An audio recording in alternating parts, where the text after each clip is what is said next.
กาลครั้งหนึ่งไม่นานนักมีชายหนุ่มคนหนึ่งเขาเป็นคนในหมู่บ้านแห่งหนึ่งที่อยู่ห่างไกลความเจริญยังเข้าไปไม่ถึงผู้คนที่นั่นดำรงชีวิตอยู่อย่างแร้นแค้นจนอยู่มาวันหนึ่งได้เกิดมีโรคระบาดร้ายแรงระบาดในหมู่บ้านจนยากจะแก้ไขผู้คนจึงต่างพากันอพยพหนีตายออกจากหมู่บ้านกันหลายต่อหลายคนชายหนุ่มเองก็เช่นเดียวกันเขาเดินซัดเซพเนจรออกจากหมู่บ้านอย่างไม่รู้จุดหมายเพื่อหวังไปตายเอาดาบหน้า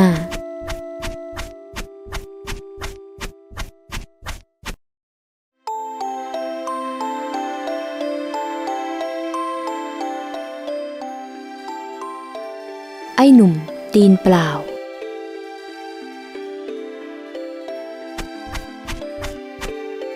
เขาเดินทางด้วยเท้าเปล่ามาหลาย10 วันจนเสบียงที่ติดตัวมาหมดลงแต่ก็เคราะห์ดีที่ได้บังเอิญมาถึงเมืองหนึ่งซึ่งชีวิตความเป็นอยู่ของผู้คนที่นี่ดีกว่าหมู่บ้านของเขาเป็นอย่างมาก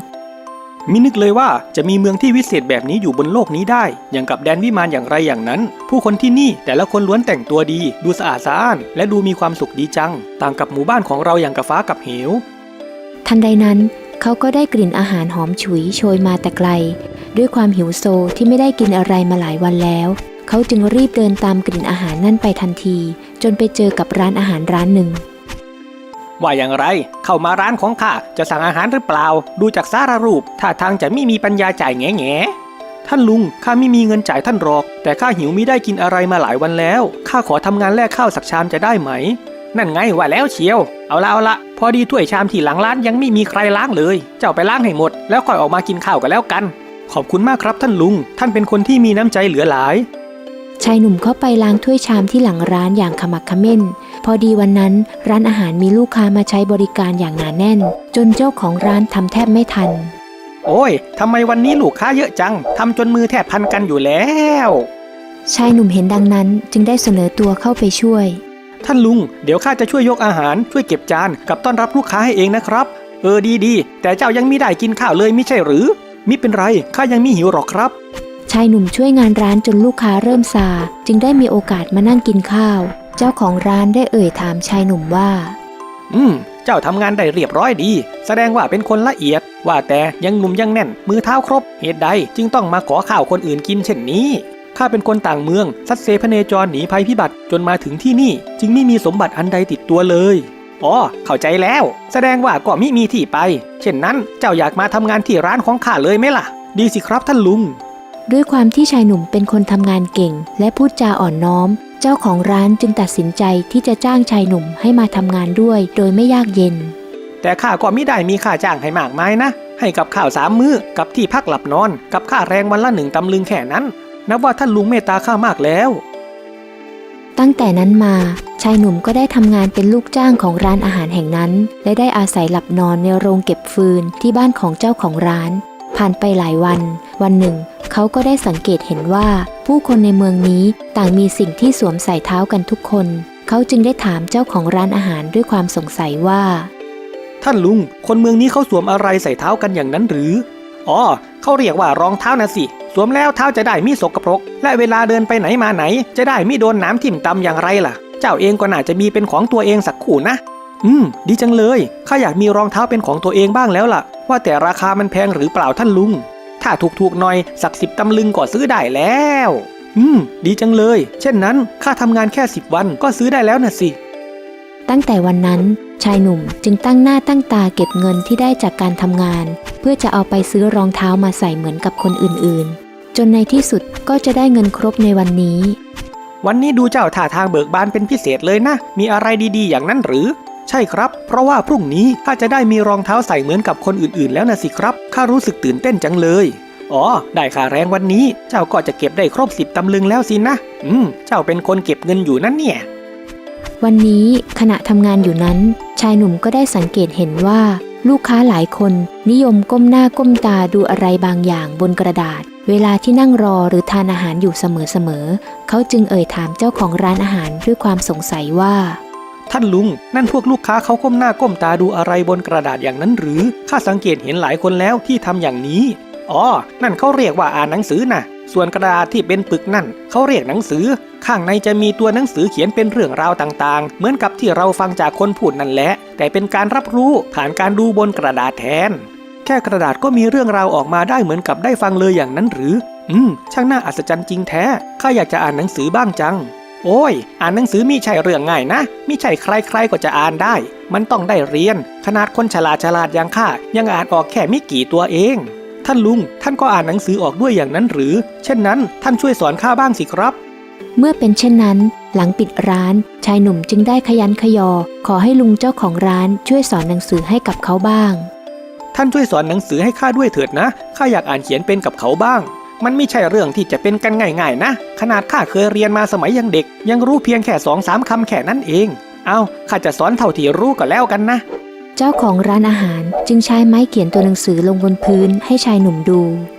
นี่ตัวนี้อ่านว่าผู้ชายส่วนนี่อ่านว่าผู้หญิงและตัวนี้อ่านว่าเด็กข้าเรียนมาน้อยเลยรู้อยู่แค่3ตัวแค่นี้แหละข้าจำได้แล้วข้าขอเขียนเองดูบ้างนะครับชายหนุ่มรู้สึกตื่นเต้นในการเรียนรู้การเขียนหนังสือเป็นอย่างมากเขาเขียนตัวหนังสือ3ตัวที่เจ้าของร้านสอนซ้ำไปซ้ำมาจนสามารถเขียนได้ถูกหมดทุกตัวหัวดีเหมือนกันนะเจ้านี่มิธรรมดาเรียนแป๊บเดียวก็ได้หมดแล้วข้าได้อาจารย์ดีนะครับเสียดายนะที่เจ้าเกิดมาด้อยวาสนามิมีโอกาสจะได้ไปโรงเรียนเหมือนกับคนอื่นเขาเรื่องเรียนเขียนอ่านเป็นเรื่องของคนมีกระตังเจ้าอย่างมากก็คงไปได้ไกลแค่นี้แหละเท่านี้ข้าก็พอใจแล้วล่ะครับเช้าวันต่อมาชายหนุ่มก็ได้ขอลุงเจ้าของร้านออกไปตลาดเพื่อจะไปซื้อรองเท้าตามที่ได้ตั้งใจไว้ข้าจะรีบไปและรีบกลับนะครับท่านลุงไม่ต้องรีบหรอกเลือกดีๆล่ะอย่าให้คับลื้อหลวมเกินไปนะเดี๋ยวจะใส่ไม่ได้เมื่อชายหนุ่มไปถึงแผงขายรองเท้ารองเท้าคู่เท่าไหร่หรือคนขายคู่ละ10 ตำลึงครับมีทุกขนาดลองสวมดูก่อนได้ครับเช่นนั้นข้าขอลองสวมสักหน่อยนะคนขายแต่ระหว่างที่ชายหนุ่มกำลังจะลองสวมรองเท้าอยู่นั้นเขาได้ยินเสียงโฆษณาจากรถขายตำราที่อยู่ใกล้ๆตะโกนขึ้นมาว่าตำราครับตำราทำกับข้าวก็มีตำราหัดอ่านหัดเขียนตัวหนังสือก็มีราคาถูกๆชายหนุ่มได้ฟังก็เกิดความสนใจจึงได้เดินเข้าไปดูมีตำราหัดอ่านหัดเขียนหนังสือด้วยหรือเล่มละเท่าไหร่หรือน้องชายปกติเล่มละ12 ตำลึงแต่เห็นว่าพี่ชายดูเป็นคนซื่อบื้อซื่อข้าลดให้เหลือเล่มละ10 ตำลึงก็แล้วกันข้าก็อยากได้อยู่หรอกแต่ข้ามีเงินแค่10 ตำลึงเองและกำลังว่าจะซื้อรองเท้าอยู่พอดีโอ้ยก็มิต้องซื้อตำราสิพี่ชายโบราณว่าหากอยากแค่เดินไปข้างหน้าให้ซื้อรองเท้าแต่หากอยากก้าวหน้าให้ซื้อตำราชายหนุ่มได้ฟังก็รู้สึกลังเลใจเขาครุ่นคิดอยู่สักครู่จึงได้บอกกับคนขายรองเท้าไปว่าคนขายเดี๋ยวข้าขอกลับไปคิดดูอีกรอบก่อนนะแล้วจะกลับมาใหม่ได้ตามสบายชายหนุ่มตัดสินใจเดินทางกลับบ้านและก็ครุ่นคิดไปตลอดทางเอาอย่างไรดีนะรองเท้าก็อยากได้ตำราก็อยากได้ระหว่างทางเขาได้พบกับนักพรตผู้หนึ่งดูท่าทางเป็นผู้มีภูมิความรู้และน่าเลื่อมใสกำลังนั่งรอให้รถม้าออกอยู่ชายหนุ่มเคยเห็นผู้คนมากมายมาขอคำชี้แนะจากนักพรตผู้นี้อยู่เป็นประจำเขาจึงได้ลองเข้าไปขอคำชี้แนะดูบ้างคารวะท่านนักพรตมีเรื่องเดือดเนื้อร้อนใจอันใดอย่างนั้นหรือท่านนักพรตคนเราหากไม่มีโอกาสได้ไปโรงเรียนจะมีโอกาสเยี่ยมยุทธได้ไหมครับเหตุใดจะไม่ได้ผู้เยี่ยมยุทธที่เรียนไม่จบหรือไม่ได้ไปโรงเรียนก็มีอยู่มากมายโรงเรียนนั้นเป็นเพียงกระบวนการเรียนรู้รูปแบบหนึ่งที่คนรุ่นก่อนกำหนดขึ้นมาหาใช่สิ่งที่ฟ้ากำหนดหากไม่ได้ไปโรงเรียนแล้วผู้เยี่ยมยุทธเหล่านั้นจะมีความรู้ได้อย่างไรอย่างนั้นหรือการไม่ได้ไปเรียนมิใช่แปลว่าผู้เยี่ยมยุทธเหล่านั้นขี้เกียจเรียนหรือไม่ได้เรียนแต่เขายังคงเรียนรู้ด้วยกระบวนการเรียนรู้ที่เขาออกแบบขึ้นเองเขาจึงประสบความสำเร็จเราสามารถออกแบบกระบวนการเรียนรู้ของเราเองได้ด้วยอย่างนั้นหรือได้แน่นอนแม้ว่าเราจะมิได้มีเงินทองมากมายมิได้ไปโรงเรียนดีๆมิได้มีครูสอนเก่งๆด้วยอย่างนั้นหรือสิ่งที่เจ้ากล่าวมานั้นถือเป็นเรื่องรองขอเพียงเจ้ามีสิ่งสำคัญสิ่งหนึ่งเจ้าจะสำเร็จได้ทุกสิ่งสิ่งสำคัญนั่นคืออะไรอย่างนั้นหรือครับสิ่งนั้นคือเวลาอย่างนั้นหรือหลังจากช่วยงานร้านข้าน้อยก็มีเวลาเหลืออยู่มากมายเลยเวลาคือพลังที่เอาชนะได้ทุกสิ่งทดแทนสิ่งที่เจ้าขาดไปได้ทุกอย่าง หากมีเวลาที่มากพอเจ้าก็สามารถทำทุกอย่างให้สำเร็จได้เมื่อนักรบผู้นั้นพูดจบรถม้าก็เคลื่อนตัวจากไปแม้นข้ายากไร้เงินทองและขาดแคลนสิ่งต่างๆแต่ข้ามีเวลาหากทุ่มเทเวลามากพอก็ย่อมทำสำเร็จได้อย่างนั้นข้าตัดสินใจได้แล้วแหละชายหนุ่มจึงได้กลับไปที่ตลาดอีกครั้งขอโทษด้วยนะคนขายรองเท้าข้าว่าจะไปซื้อตำราแทนมิเป็นไรหรอกร้านข้าขายดีอยู่แล้วชายหนุ่มก็ตรงไปยังร้านขายตำราอีกครั้งน้องชายข้าตัดสินใจได้แล้วแหละข้าจะซื้อตำราจากเจ้าเอาตำราเรียนเขียนอ่านหนังสือให้ข้าเล่มหนึ่งต้องอย่างนี้สิพี่ชายคนเรามันต้องรักความก้าวหน้าลงทุนในตนเองไม่มีทางขาดทุนหรอกชายหนุ่มเดินถือตำรากลับไปที่พักด้วยจิตใจที่เบิกบานเมื่อกลับไปถึงเจ้าของร้านอาหารก็ได้เอ่ยถามชายหนุ่มว่าไหนล่ะรองเท้าใหม่ของเจ้าฉะไหนจึงเห็นเดินกลับมาตีนเปล่าเช่นเดิมอ๋อข้าไม่ได้ซื้อรองเท้าหรอกครับท่านลุงข้าเปลี่ยนใจไปซื้อตำราเล่มนี้มาแทนอ้าวซื้อตำรามาทำไมอย่างนั้นหรือก็เจ้ายังอ่านหนังสือมิออกไม่ใช่หรือเดี๋ยวมันจะกลายเป็นที่ทับกระดาษเอานะแต่มันคือตำราเรียนเขียนอ่านหนังสือข้าคิดว่าเราน่าจะเรียนรู้จากมันได้จะไปรอดไหมน้อเรื่องนี้ข้าคงไม่มีปัญญาจะช่วยเหลือเจ้าได้หรอกนะมิเป็นไรครับข้าอยากพยายามดูตั้งแต่นั้นมาชายหนุ่มก็เปิดดูตำราเล่มนั้นทุกวันทุกเช้าเย็นและยามว่างและก็พยายามหัดขีดเขียนตามลงบนพื้นดินแม้ว่าเขาไม่สามารถที่จะอ่านตำราเล่มนั้นออกอยู่ดีแต่เขาก็สามารถจดจำและเขียนได้จนครบทุกตัวอักษรที่ตำราสอนเป็นอย่างไรบ้างท่านลุงดูสิเดี๋ยวนี้ข้าเขียนหนังสือได้เป็นเหมือนกันนะเยี่ยมมากแต่เจ้ารู้หรือเปล่าล่ะว่าแต่ละตัวแปลว่าอะไรอ่านว่าอย่างไรข้ายังไม่รู้เลยเช่นนั้นมันจะมีประโยชน์อะไรเขียนได้แต่ไม่รู้ความหมายไม่รู้ว่าออกเสียงว่าอย่างไรนั่นสินะเห็นทีข้าคงต้องให้คนที่รู้หนังสือช่วยสอนข้าเสียแล้วแหละ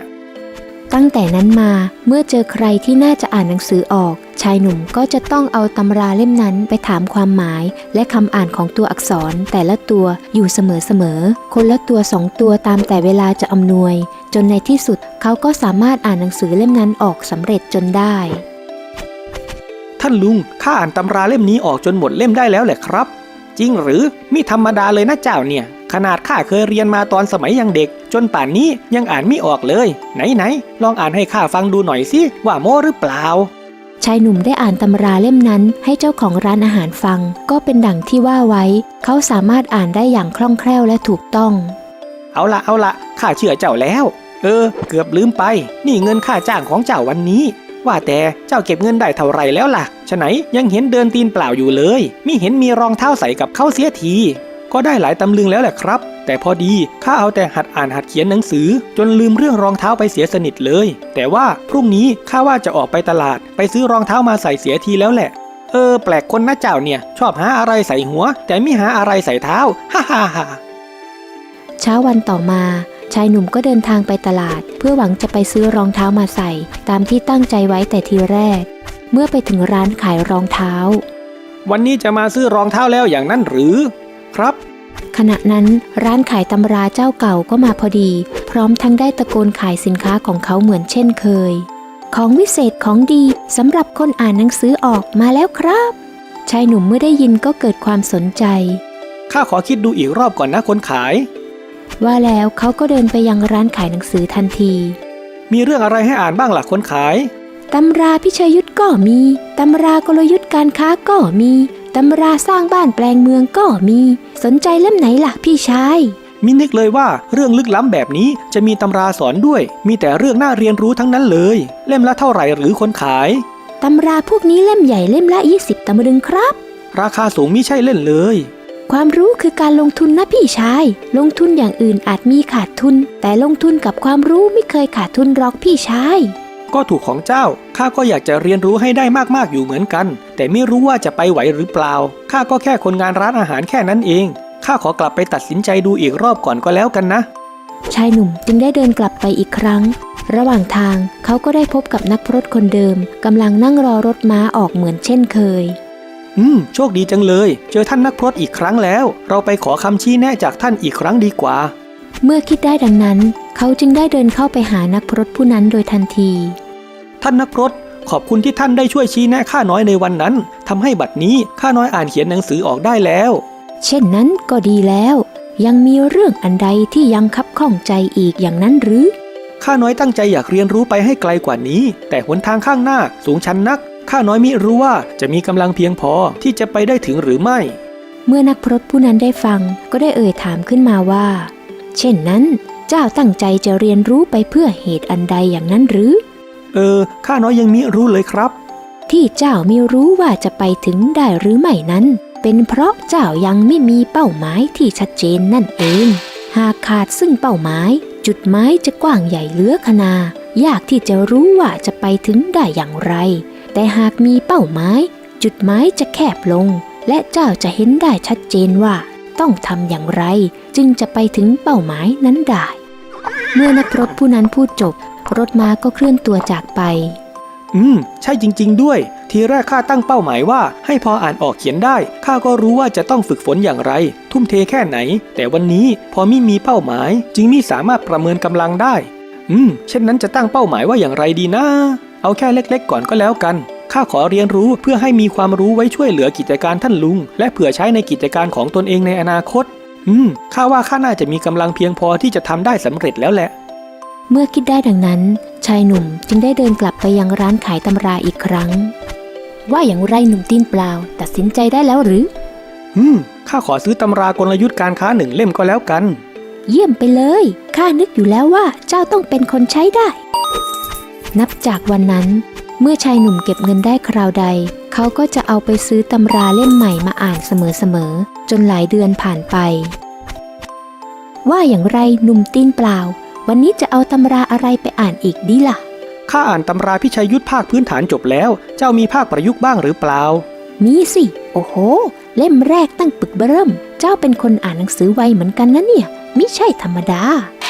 ทันใดนั้นก็ได้มีเสียงประกาศจากทางการแว่วมาจากเวทีที่อยู่ใกล้ๆประกาศทางการจะเปิดสมัครสอบคัดเลือกผู้ที่มีความรู้ความสามารถเพื่อเข้ารับตำแหน่งเป็นบัณฑิตในราชสำนักโดยจะมีการสอบคัดเลือกในอีก3 เดือนข้างหน้าผู้ใดสนใจมาสมัครได้ที่สำนักทะเบียนภายใน3 วันจบประกาศนี่ถึงฤดูการคัดเลือกบัณฑิตอีกแล้วหรือนี่บัณฑิตคืออะไรอย่างนั้นหรือก็เป็นที่ปรึกษาให้กับกษัตริย์หรือเหล่าเสนาบดีในราชสำนักนะสิเป็นตำแหน่งที่มีเกียรติมากเลยนะใครๆก็ใฝ่ฝันอยากเป็นบัณฑิตกันทั้งนั้นทำงานสักหน่อยก็มีโอกาสเลื่อนขั้นเป็นขุนนางระดับสูงได้อีกด้วยโอ้โหมินึกเลยว่าจะมีงานดีๆแบบนี้อยู่ด้วยอ้าวเจ้าไม่รู้จักมาก่อนหรอกหรือข้าเห็นเจ้าขยันอ่านตำรับตำรามากมายข้านึกว่าเจ้าอยากจะสมัครเข้ารับราชการเสียอีกข้าคงมีฝันสูงเช่นนั้นหรอกแค่ได้เรียนรู้เพื่อพัฒนาตนเองข้าก็พอใจแล้วนี่ค่าตำราชายหนุ่มจ่ายเงินให้กับคนขายตำราแล้วก็หันหลังเดินจากไปคนขายตำราจ้องมองชายหนุ่มเดินไปก็ครุ่นคิดสักครู่แล้วก็ได้ตะโกนตามหลังไปว่าอย่างน้อยเจ้าก็น่าจะลองดูสักตั้งนะอุตส่าห์มีโอกาสทำไมไม่ลองล่ะมิใช่ทุกคนนะที่จะมีโอกาสเช่นเจ้าถึงข้าจะอยากเป็นก็ไม่ใช่ว่าจะทำได้ข้ามิได้ตั้งเป้าหมายไว้สูงขนาดนี้ตั้งแต่ทีแรกท่านนักพรตเคยบอกข้าว่าหากมีเวลามากพอจึงจะสามารถทำทุกอย่างได้แต่นี่เหลือเวลาอีกแค่3 เดือนข้าคงเตรียมตัวได้มิทันหรอกมันก็จริงแต่หากมีคนเก่งๆอย่างข้าช่วยชี้แนะแล้วก็ย่อมมีโอกาสแน่นอนเอาอย่างนี้ไหมล่ะข้าจะช่วยสอนให้เจ้าเองเวลา3 เดือนข้าว่าสบายมากเจ้าเนี่ยนะเจ้ามีความรู้เรื่องการสอบบัณฑิตกับเขาด้วยอย่างนั้นหรือเจ้าไม่รู้อะไรข้าเนี่ยเรียกว่าทะลุปลุกโปร่งเลยเชียวแหละมิเชื่อก็ลองพิสูจน์ดูได้นี่คือข้อสอบเก่าพร้อมเฉลยย้อนหลัง10 ปีเจ้าลองเปิดถามข้าดูสิข้าตอบได้หมดแน่นอนชายหนุ่มได้ลองเปิดข้อสอบเก่าและลองถามคนขายตำราดูไม่ว่าข้อไหนเขาก็ตอบได้ถูกต้องหมดจริงๆโอ้โหเจ้านี่เยี่ยมยุทธจริงๆเลยคนเก่งๆอย่างเจ้าเหตุไฉนจึงมิไปสอบเป็นบัณฑิตเสียเองเลยล่ะมาเป็นคนขายตำราต๊อกๆแบบนี้ทำไมน่านั่นมันเรื่องของข้าแต่ข้าไม่มีเงินทองที่จะให้เป็นค่าตอบแทนแก่เจ้าเลยนะมิเป็นไรข้าเคยใฝ่ฝันอยากจะเป็นครูมานานแล้วแต่มิมีโอกาสแค่เจ้าเรียกข้าว่าอาจารย์ข้าก็พอใจแล้วได้สิครับท่านอาจารย์เจ้านี่อยู่เป็นจริงๆนะตั้งแต่วันนั้นหลังจากช่วยงานที่ร้านอาหารเสร็จแล้ว ชายหนุ่มก็จะรีบมารับการสอนจากคนขายตำราอย่างตั้งอกตั้งใจและเขาก็ยังอาสาช่วยงานเล็กๆน้อยๆที่พอช่วยได้เป็นการตอบแทนอีกด้วยเดี๋ยววันนี้ข้าขอซ่อมรถม้าของข้าก่อนนะรู้สึกว่าล้อมันหลวมเหมือนจะหลุดให้ข้าช่วยเองนะดูมือไม้เจ้าสิอ่อนยังกับมือผู้หญิงตอกไม่มีแรงเลยเป็นอย่างนี้ประจำทุกวันไม่เคยขาดไม่ว่าจะแดดออกหรือฝนจะตกอันว่าน้ำย่อมเยือกเย็นและรินไหลอันว่าน้ำย่อมเยือกเย็นและรินไหลอันว่าไฟย่อมลุกลามและเร่าร้อนอันว่าไฟย่อมลุกลามและเร่าร้อนอันว่าฝนแล้วอะไรต่อล่ะฝนมาแล้วนะสิรีบหาที่หลบฝนกันก่อนเร็วข้าจะเอาผ้าใบคลุมรถให้ก่อนนะเดี๋ยวข้าวของจะเปียกหมดกว่าจะคลุมรถและหาที่หลบฝนได้ทั้งคู่ก็เปียกปอนไปหมดทั้งตัวอันว่าฝนย่อมชุ่มฉ่ำและเปียกปอนอันนี้ข้าแต่งเองเพราะไหมล่ะข้าว่าตลกมากกว่าแต่ว่าวันนี้คงสอนต่อไม่ได้แล้วแหละเสียงฝนดังกลบเสียงพูดหมดแถมยังหนาวเหน็บไปหมดทั้งตัว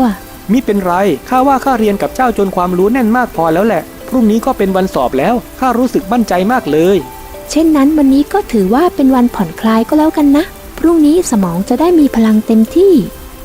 วันนี้ข้ารู้สึกผ่อนคลายมากเลยเจ้ารู้ไหมข้าชอบเวลาที่ฝนตกมากเลยมันเย็นดีและก็ทำให้หลับสบายดีด้วยข้าก็ชอบเหมือนกันแต่ก็มีข้อเสียนะคือออกไปขายของไม่ได้ข้าอยากรู้มานานแล้วว่าเหตุใดลูกจ้างธรรมดาอย่างเจ้าถึงขยันอ่านตำรับตำรานักทั้งที่ดูเหมือนจะไม่มีโอกาสนำไปใช้ประโยชน์อันใดได้เลยข้าเองก็ไม่รู้เหมือนกันข้าเพียงรู้สึกมีความสุขที่ได้เรียนรู้สิ่งใหม่ๆและได้ฝึกฝนพัฒนาความสามารถของตนเองให้เพิ่มขึ้นเรื่อยๆเช่นนั้นก็เหมือนกับข้าเพียบเลยข้าก็เลยมาเปิดร้านขายตำราอย่างนี้อย่างไรล่ะพูดถึงเรื่องร้านขายตำราเจ้ารู้ไหมข้าน่ะอิจฉาเจ้าจริงๆนะที่ได้ทำอาชีพขายตำราแบบนี้ทำให้มีโอกาสได้เรียนรู้สิ่งต่างๆอย่างมากมาย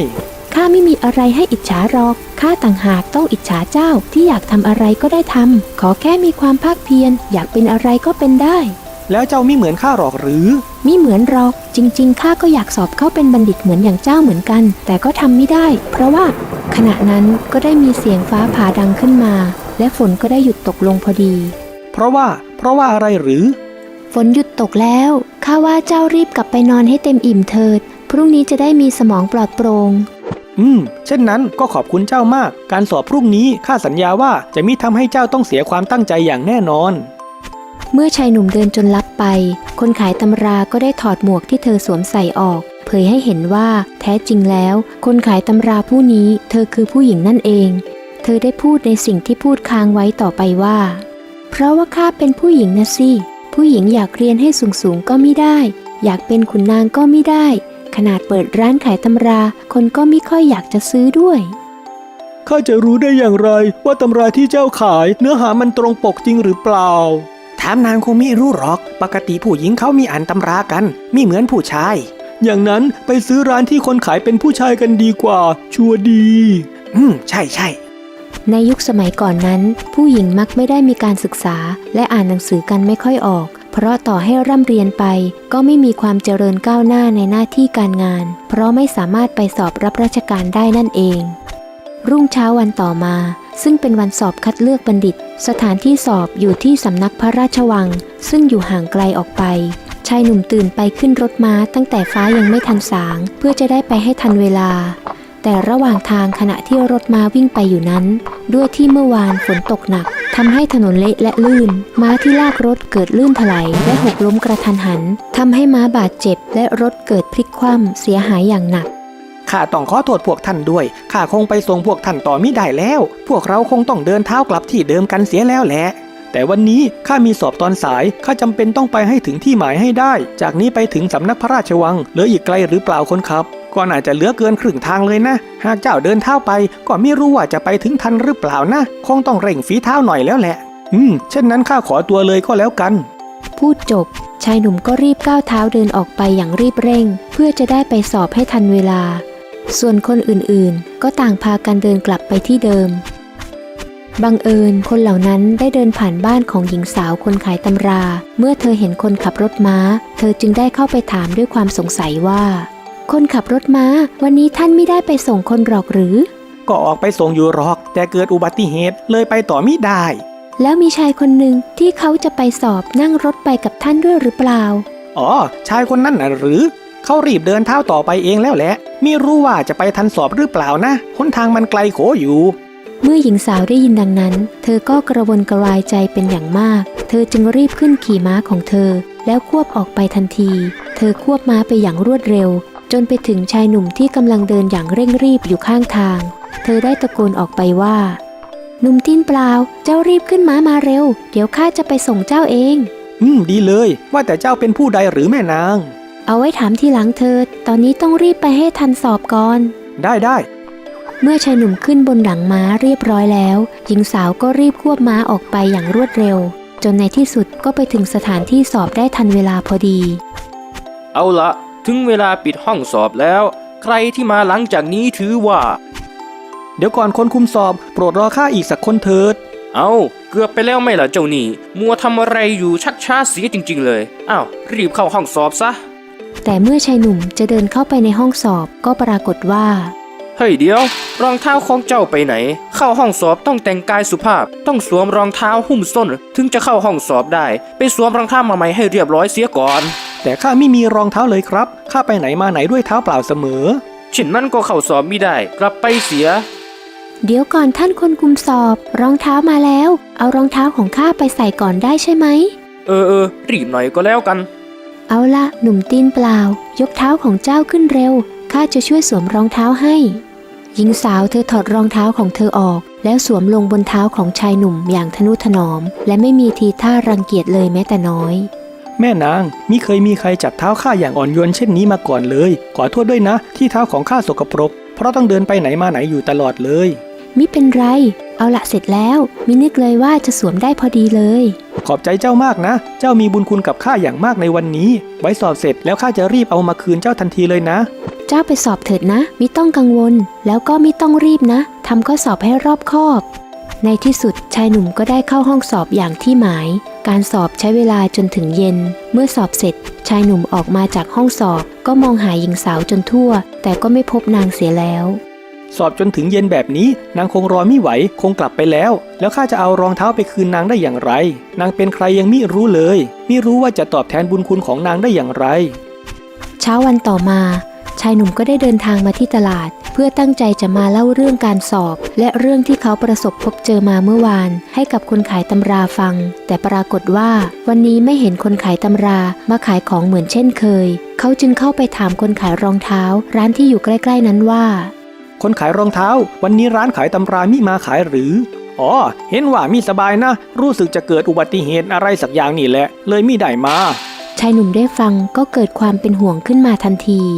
อย่างนั้นหรือเช่นนั้นท่านพอที่จะรู้จักบ้านของคนขายตำราหรือไม่ข้าอยากจะไปเยี่ยมเขาสักหน่อยอ๋อรู้สึกว่าจะอยู่แถวท้ายหมู่บ้านนะคนขายรองเท้าได้บอกทางไปบ้านของคนขายตำราให้ชายหนุ่มฟังเมื่อได้ความแล้วชายหนุ่มจึงรีบเดินทางไปหาในทันทีก่อนจะไปถึงเขาก็ได้ไปถามคนในระแวกนั้นอีกรอบอ๋ออยู่บ้านหลังสุดท้ายโน่นแน่ขอบคุณท่านมาก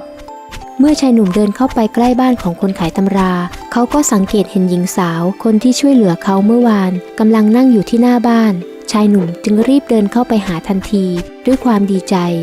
แต่ยังไม่ทันได้ก้าวเท้าเดินต่อหญิงสาวคนนั้นก็หยิบหมวกขึ้นมาสวมใส่และเธอกลับกลายเป็นคนขายตำราขึ้นมาทันทีชายหนุ่มได้เห็นดังนั้นก็เกิดความสับสนเป็นอย่างมากเขายืนหยุดนิ่งด้วยความลังเล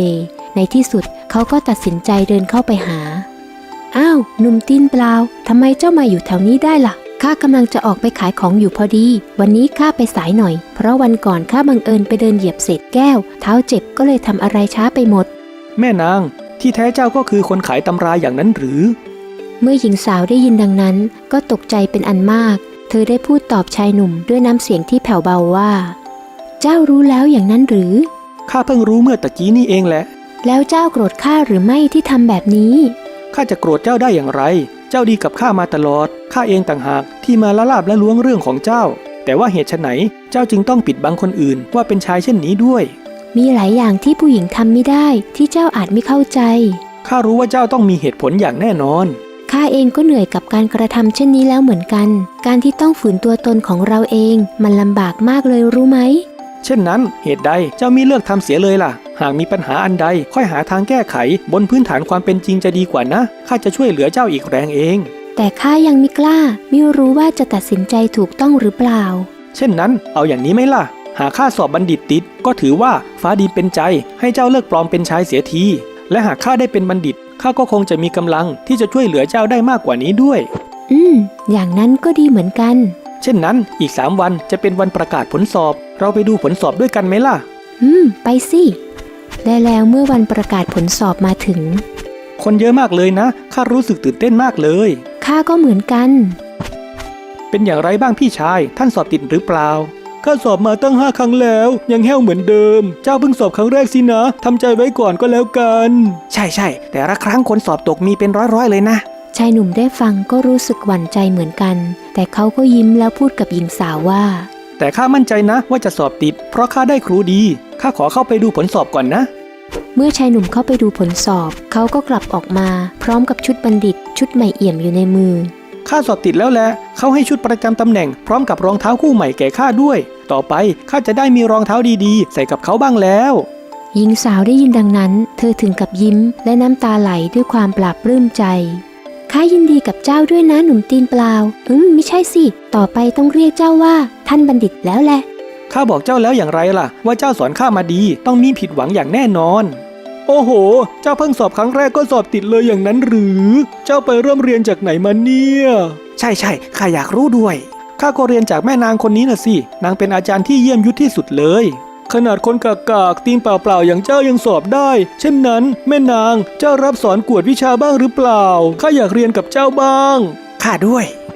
เรื่องราวที่หนุ่มตีนเปล่ารองเท้าไม่มีใส่สามารถสอบติดเป็นบัณฑิตได้ก็ได้ร่ำลือไปทั่วเมืองทำให้หญิงสาวเป็นที่ยอมรับอย่างกว้างขวางบัดนี้เธอไม่จำเป็นที่จะต้องปลอมเป็นชายอีกต่อไปแล้วและเธอก็สามารถเปิดโรงเรียนกวดวิชาและได้เป็นครูสอนอย่างที่ได้ตั้งใจไว้ในที่สุดเรียนกวดวิชาที่นี่ดีจริงๆเลยคนสอนก็สวยสอนก็สนุกใช่ข้าชักชอบเรียนกับครูผู้หญิงเสียแล้วสิเวลาเรียนรู้สึกสดชื่นหัวใจดียินดีกับพวกเจ้าด้วยนะข้าเองก็รู้สึกภูมิใจเหมือนกันนะเนี่ยที่ร้านของข้าเคยมีบัณฑิตมาทำงานด้วยฮ่าขอบคุณครับท่านลุงที่ข้าประสบความสำเร็จในวันนี้นอกจากจะเป็นเพราะท่านลุงและเจ้าแล้วก็ยังมีท่านนักพรตอีกผู้หนึ่งท่านได้ให้คำชี้แนะที่สุดแสนล้ำค่าแก่ข้าอยากจะพาเจ้าไปคารวะท่านนักพรตสักครั้งไปสิชายหนุ่มและหญิงสาวจึงได้เดินทางไปยังเขาปัญญายุทธท่านนักพรตบัดนี้ข้าน้อยประสบความสำเร็จจนเกินกว่าที่ตั้งเป้าหมายไว้เสียอีกหากไม่ได้รับคำชี้แนะที่สุดแสนวิเศษจากท่านนักพรตในวันนั้นข้าน้อยก็คงไม่มีโอกาสที่จะประสบความสำเร็จเช่นนี้อย่างแน่นอนเช่นนั้นก็ดีแล้วอันว่าโอกาสนั้นก็เปรียบดังสายฝนคนที่จะตักตวงไว้ได้ก็คือคนที่เตรียมภาชนะไว้พร้อมตั้งแต่วันที่ฝนมีตกการลงทุนในการพัฒนาตนเองนั้นก็คือการเตรียมตนให้พร้อมตั้งแต่วันที่โอกาสยังมาไม่ถึงเมื่อโอกาสมาถึงจึงไขว่คว้าเอาไว้ได้นั่นเองดุจดั่งสายลมแห่งปัญญาได้พัดผ่านเข้ามาเป็นดั่งที่ท่านนักพรตกล่าวไว้จริงๆการพัฒนาตนเองนั้นกว่าจะเก่งกาจต้องใช้ความภาคเพียรและระยะเวลาหากมิฝึกฝนสั่งสมไว้เสียแต่เนิ่นๆเมื่อจำเป็นต้องใช้ย่อมมิทันการสำหรับข้าน้อยนั้นการพัฒนาตนเองยังทำให้เรามีทางเลือกที่จะประสบความสำเร็จได้หลายหนทางอีกด้วยเพราะเราจะไขว่คว้าโอกาสได้ก็ตามความสามารถที่เรามีพวกเจ้านับเป็นผู้เยี่ยมยุทธและแล้วเรื่องราวที่แสนสลับซับซ้อนดุจดั่งละครของชายหนุ่มตีนเปล่ากับสาวร้านขายตำราผู้ภาคเพียรใฝ่เรียนรู้และไม่เคยละเลยในการฝึกฝนพัฒนาตนก็ลงเอยได้ด้วยดีปัญญายุทธจากเรื่องนี้การเรียนรู้และพัฒนาตนเองคือสิ่งที่จำเป็นต่อความสำเร็จเพราะโอกาสนั้นมักจะมาจากความรู้และประสบการณ์ที่สั่งสมมาแต่ก่อนหน้าทั้งสิ้นปัจจัยที่สำคัญที่สุดในการเรียนรู้และพัฒนาตนเองคือเวลาซึ่งแม้เราจะขาดแคลนสิ่งต่างๆแต่ก็ยังสามารถประสบความสำเร็จได้หากทุ่มเทเวลามากพอนอกจากนี้การตั้งเป้าหมายที่ชัดเจนก็เป็นส่วนสำคัญที่ช่วยเพิ่มโอกาสให้กับความสำเร็จ เพราะช่วยให้เรามองเห็นได้ว่าความสำเร็จที่จะไปถึงนั้นต้องมีการตระเตรียมอะไรบ้างมีขั้นตอนอย่างไรบ้างช่วยให้เราสามารถประเมินกำลังและต้นทุนและยังช่วยให้เราไม่ต้องเสียเวลาไปกับสิ่งที่ไม่เกี่ยวข้องอีกด้วยอยากมีความคิดที่แกร่งกล้าต้องฝึกปรือปัญญายุทธโปรดกดติดตาม YouTube ปัญญายุทธและ Facebook ปัญญายุทธ